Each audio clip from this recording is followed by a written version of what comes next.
उदगाव इथं बनावट नोटा तयार करणाऱ्या तिघांना अटक. जयसिंगपूर पोलिसांची धडक कारवाई. बनावट चलनी नोटा तसेच नोटा तयार करण्यासाठी लागणारं साहित्य असा एकूण 88,000 रुपयांचा मुद्देमाल जप्त. इचलकरंजीत गॅस सिलेंडरचा स्फोट. इचलकरंजीत गॅस सिलेंडरचा स्फोट झालाय. पती पत्नी गंभीर जखमी. घराचे मोठं नुकसान. जठारवाडीच्या महिला उपसरपंच दीपाली वाघवे व ग्रामपंचायत सदस्य रामचंद्र स्वामी यांची शासकीय भूखंडावर अतिक्रमण केल्याप्रकरणी सदस्यत्व रद्द.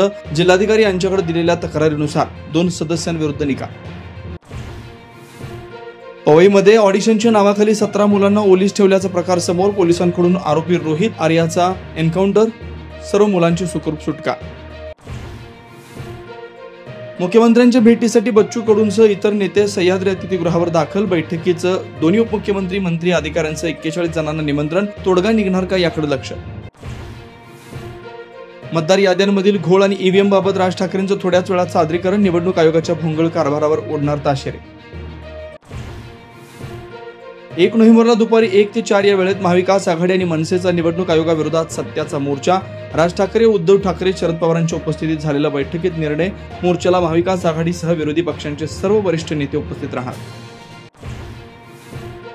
महिला आयोगाच्या अध्यक्षा रुपाली चाकणकरांचं पद धोक्यात. महिला डॉक्टर आत्महत्या प्रकरणी घेतलेल्या भूमिकेमुळे अजित पवारांनी व्यक्त केली नाराजी.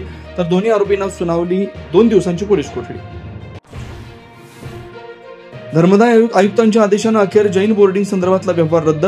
मुरलीधर मोहोळांकडून जैन बांधवांचं अभिनंदन. तर हा व्यवहार म्हणजे महाघोटाळा. माजी आमदार धनगेकरांचा आरोप. दाऊद दहशतवादी नाही या वक्तव्यावर वाद निर्माण झाल्यावर ममता कुलकर्णींची सारवासारव. वक्तव्याचा विपर्यास केल्याचा आरोप. माझं नातं दाऊदशी नाही, विकी गोस्वामी सोबत होतं असाही खुलासा.